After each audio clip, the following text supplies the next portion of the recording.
for Japanese bases in the South Pacific, giant Liberator and Mitchell bombers, piloted by United States and Australian airmen, launch one of the heaviest air blows in this far-distant theater of war. Air power paving the way for United Nations infantry. 1,000-pound bombs plunging through humid tropic air to explode upon an enemy airbase in a series of fantastic fire rings.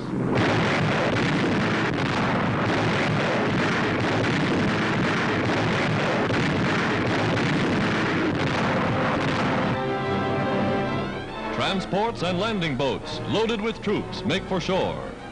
Typical of the warfare being waged in the South Pacific is this amphibious assault by combined United States and Australian forces.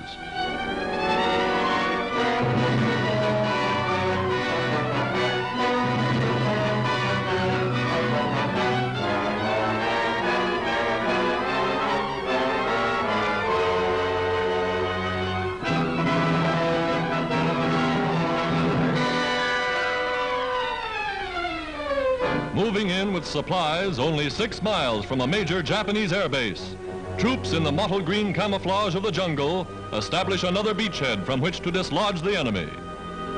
Tons of heavy equipment landed at this one point testifies to the magnitude and thoroughness of General MacArthur's newest offensive.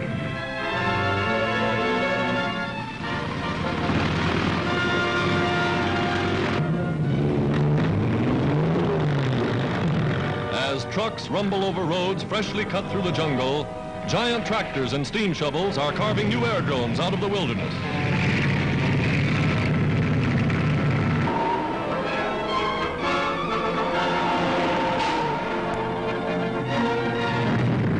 Big 155mm guns are hauled into position until they're well within range of the Japanese. Camouflage scouts push ahead to pick off Japanese snipers.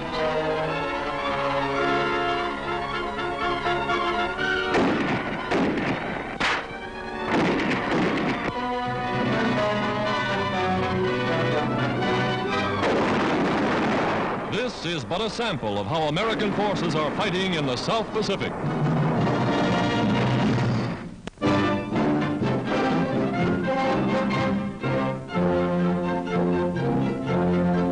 From San Francisco's huge Chinatown comes a steady flow of patriotic Americans of Chinese descent, eager to register for work in vital wartime industries.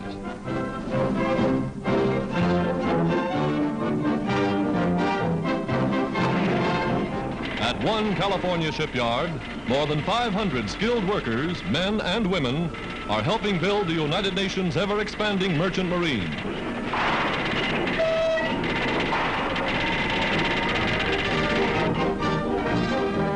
Their own chefs prepare native dishes for those who prefer Chinese food. A taste of the old China while working to help free the land of their fathers.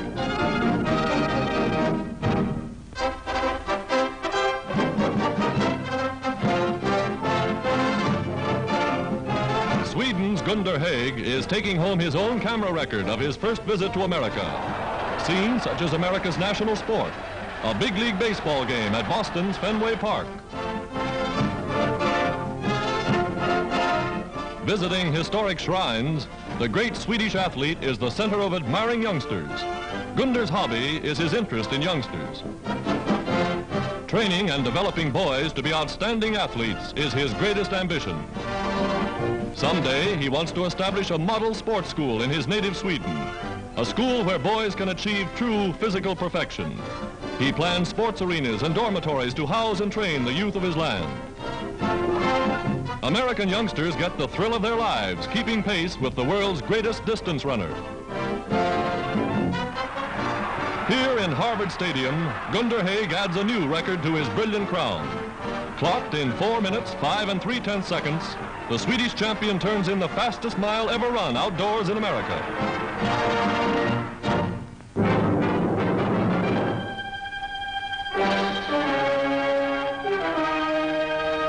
American troops of General Patton's 7th Army move swiftly through western Sicily, taking town after town as they drive to join General Montgomery's British 8th Army. Through captured Tramini, Marsala, Trapani, Palermo, scenes are the same.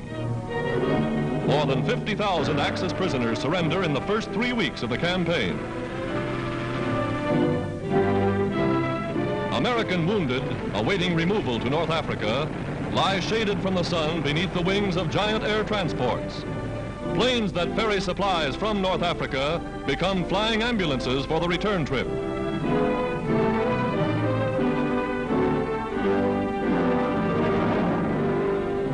To date, United States war casualties, comparatively, are the lowest in history. Planes like this, that rush wounded from base hospitals in the field, contribute much to that record.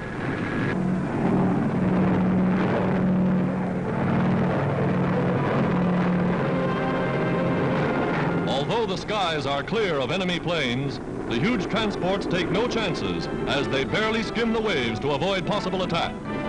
Warplanes on a mission of mercy, speeding southward over the Mediterranean.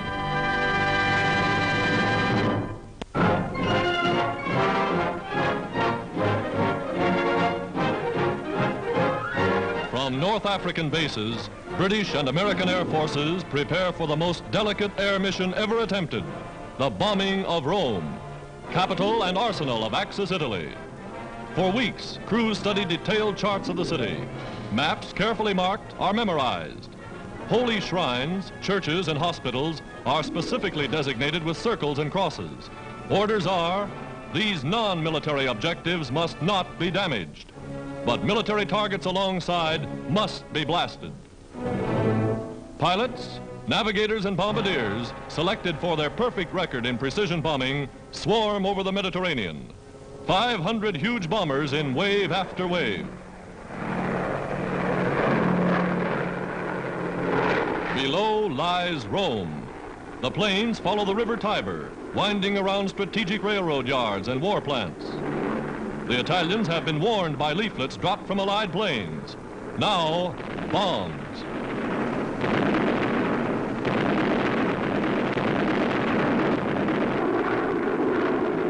To ensure greater accuracy, the raid is made in broad daylight from only 10,000 feet.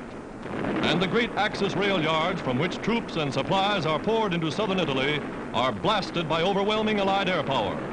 There is no doubt the bombing of the fascist capital hastened the fall of Benito Mussolini.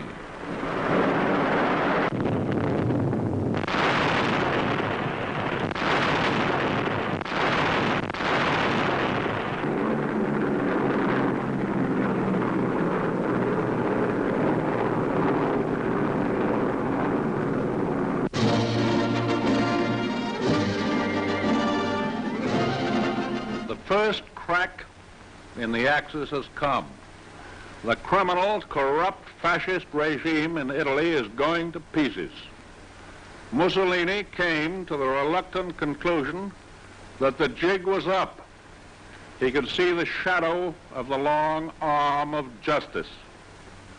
Our terms to Italy are still the same as our terms to Germany and Japan. Unconditional surrender.